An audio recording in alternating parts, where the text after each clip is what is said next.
Biceps is one of those muscles which is really involved in many cases like sports injuries, gym injuries, pregnant females, lactating mothers, and a lot of many people nowadays we are using mobile. So in that also biceps is involved. So how to check that involvement? The simplest and easiest way to check that I will just tell you. The chair on the posterior side, and then back has to be fixed, the whole back.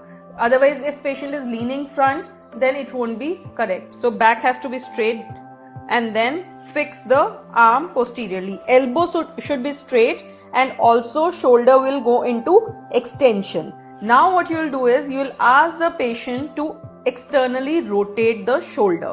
Okay, so the whole shoulder will be externally rotated. Now what you will do as a therapist, you will fix the shoulder over here, and without letting the patient go the shoulder into internal rotation. So you will fix it so that it doesn't go into internal rotation, and you will ask the patient to pronate the forearm.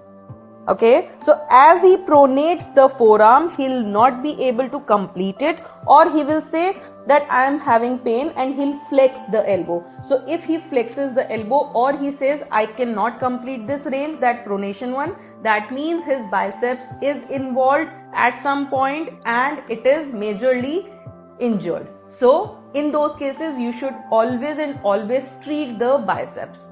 There are different ways to treat it. For that, you can ask the questions in DM. Thank you.